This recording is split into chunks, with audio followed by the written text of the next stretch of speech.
Natasha case में गुज़िश्ता दिनों एक हलफनामा सामने आया जिसमें नताशा की फैमिली की जानिब से आमना आरिफ के अहले खाना को 5.5 करोड़ रुपए और एक नौकरी देने की जो है बाज़गश्त नजर आई। देखिए, केस अभी खत्म नहीं हुआ है, मैं ये भी क्लियर कर दूं सबको। कॉम्प्रोमाइज को एक छोटा प्रोसीजर नहीं है, it's a long and lengthy procedure. दूसरी एफआईआर है, उसके अंदर सजा इसको होनी है।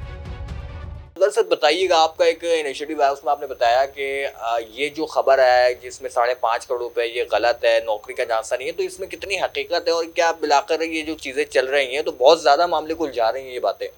देखिए, मैं इस पे ये कहना चाहूँगा कि लोगों को चाहिए है जो नो ऑब्जेक्शन, जो हल्फनामा जो कह रहे हैं, जो कोर्ट में जमा हुआ है, उसको निकालें, उसको निकाल कर एक बार पढ़ें और पढ़ने के बाद ये वाली बात बताएं कि ये 5.5 करोड़ रुपए वाली बात कहाँ लिखी हुई है। क्योंकि मेरे पढ़ने में जब मैंने पूरा नो ऑब्जेक्शन पढ़ा और 3 नो ऑब्जेक्शंस मैंने थॉरली पढ़े, मुझे कहीं पर भी ऐसा अल्फाज नज़र नहीं आया। और दूसरी बात मैं यहाँ पर ये कहना चाहूँगा कि अगर इन केस ले लिए, लेट सपोज, तो ये फैमिली की मर्जी। मैंने उनसे पूछा, उन्होंने मुझे बोला कि हमने नहीं लिए। हाँ, और अगर ले भी लिए तो भाई उनकी मर्जी है, वो जाने और अदर पार्टी जाने। मैं तो कोर्ट में केस लड़ूंगा एज पर दी इंस्ट्रक्शन। जैसा कि मुद्दई मुझे कहता रहेगा मैं वैसा करता रहूंगा। लवाहिकीन की तरफ से वकील साहब कोई और आए थे जिन्होंने नो ऑब्जेक्शन अपना जमा करवाया था। इसकी क्या वजह थी कि आप जब सारी चीज़ें मैनेज कर रहे थे तो फिर लवाहिकीन की तरफ से दूसरा वकील आना और फिर इस तरह की जो बातें हैं वो? देखिए, ये क्लाइंट्स की मर्जी होती है, इस बारे में हम कुछ नहीं कह सकते।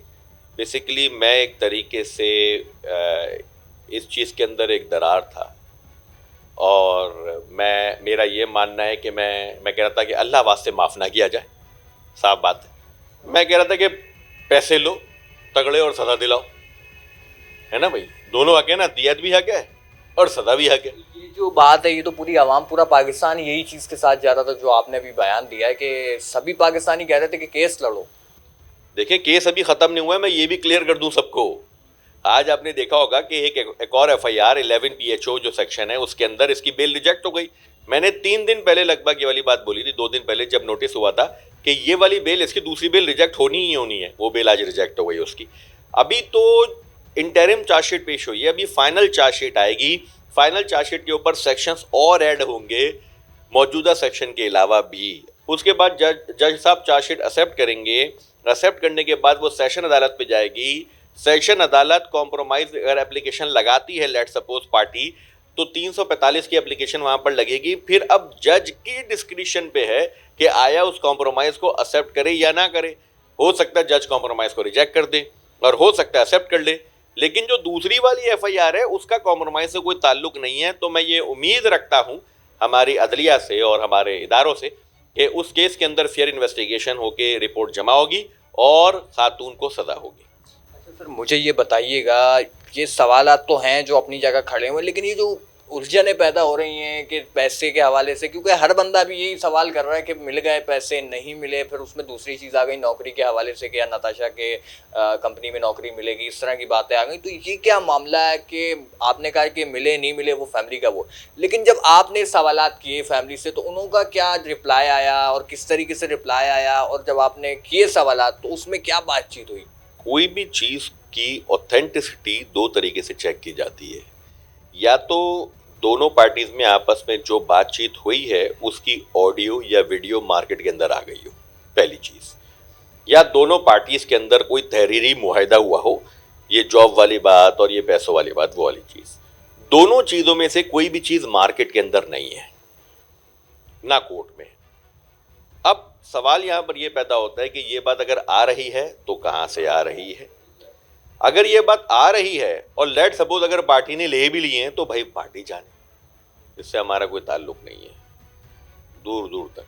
हमारा काम है अभी केस लड़ लें, हम इसको बाकायदा से अपनी बेस्ट एफर्ट देंगे, अभी भी लड़ लें और बेल भी अल्हम्दुलिल्लाह इस औरत की हमने रिजेक्ट करवा दी। अच्छा सर, ये मुझे बताएं कि अब ये वाकया हो गया, देखें आपका एक इसमें बड़ा अहम रोल था केस के अंदर, तो आपने जब उनसे ये सवालात किए थे, ये सारी चीज़ें हुई थी, क्या आपसे कोई बात की थी, कोई मशवरा लिया था? भले आप कोई कानूनी मशवरा नहीं हो, एक ज़ाती मशवरा लिया था उसामा आरिफ जो उनकी फैमिली की जानिब से, उनकी घर वालों की जानिब से कि हम लें नहीं लें, इस बारे में कोई आपकी जनरली बात हुई थी, प्राइवेट बात कोई ऐसी हुई हो?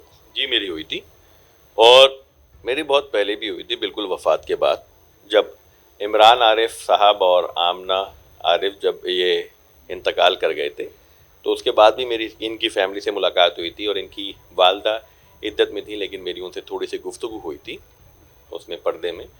तो उस वक्त उन्होंने मुझसे एक बात बोली थी कि मैं अल्लाह वास्ते माफ़ कर दूंगी, और जो इनके भाई और जो बहन हैं, मतलब बेटा बेटी उनके खातून के, वो भी ये कहते हैं हम अल्लाह वास्ते माफ़ कर देंगे। तो मेरे लिए उस वक्त भी बड़ी सरप्राइजिंग बात थी। उस वक्त मेरी इनसे बात हुई थी, लेकिन मैं उसके फेवर में नहीं था, मैं ज़ाती तौर पे उसके फेवर में नहीं था। खैर उनकी मर्ज़ी है, वो जैसा चाहें वो कर। ये भी मुझे बताइएगा कि ये हो गया, अभी केस में क्या है? केस वापस ले लिया गया है, ख़त्म कर दिया गया है, इसमें अभी क्या बातचीत चल रही है? केस अभी तक वापस नहीं लिया गया है, केस चल रहा है। अभी चार्जशीट जो है वो फाइनल चार्जशीट पेश होनी है, और उसके अंदर मुझे लग रहा है कि 101 PMVO भी ऐड हो जाएगा। इसके अंदर 279 100 PM 279 PPC 100 और 101 PMVO जो सेक्शन है वो नॉन कंपाउंडेबल है। ये चार्जशीट अभी जज लंदन मजिस्ट्रेट साहब के सामने पेश होगी, वो इस पे ऑर्डर पास करेंगे। ऑर्डर पास करके ये सेशन अदालत में जाएगी। सेशन जज साहब जो है इस पे सेकंड कॉन्ग्रेस लेंगे 193 के अंदर।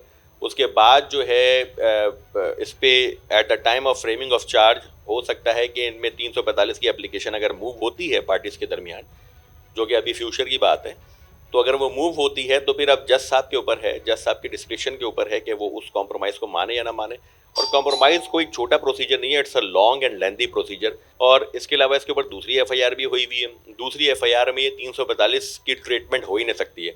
और यहाँ पर मैं एक और बात वाजे कर दूँ, जो इसकी पहली FIR है उसके अंदर भी चंद सेक्शन ऐसे हैं जो कि नॉन कंपाउंडेबल हैं। अब सुप्रीम कोर्ट की दोनों तरफ जजमेंट्स मौजूद हैं। एक सुप्रीम कोर्ट की जजमेंट ये कहती है कि अगर मेजर ऑफेंस कंपाउंडेबल होगा तो माइनर ऑफेंस उसमें मर्ज हो जाएंगे, और दूसरी जजमेंट ये वाली बात भी कहती है कि इररिस्पेक्टिव ऑफेंसेस का नेचर कैसा भी हो, अगर एक ऑफेंस भी नॉन कंपाउंडेबल होगा तो फिर उसमें कॉम्प्रोमाइज़ नहीं हो सकता। तो ये दोनों तरफ की जजमेंट मौजूद है। अब जज साहब के ऊपर है कि जज साहब उस कॉम्प्रोमाइज़ को एंटरटेन करें या नहीं करें। अलबत्ता दूसरी FIR है, उसके अंदर सदा इसको होनी है। मतलब ये अब कन्फर्म है, जो पाकिस्तानी अवाम को ख्वाहिश थी कि उनको सज़ा हो, तो अगर वो पैसे भी ले लें तो सज़ा फिर भी उनको दूसरे केस में होनी है। जी जी, ये मैं बात क्लियर कर दूं, होनी है। उसकी वजह यह है कि उसके खिलाफ डॉक्यूमेंट्री एविडेंस और वीडियो एविडेंस बहुत ज़्यादा स्ट्रॉन्ग है, टेस्टिमनीज और विटनेसेस बहुत ज़्यादा स्ट्रॉन्ग है। तो ये वाला केस अगर राइप अप भी हो जाता है, जो सेकंड केस जो इन्होंने बनाया है उसके ऊपर मुझे उम्मीद है कि उसके ऊपर उसको सज़ा ज़रूर होगी।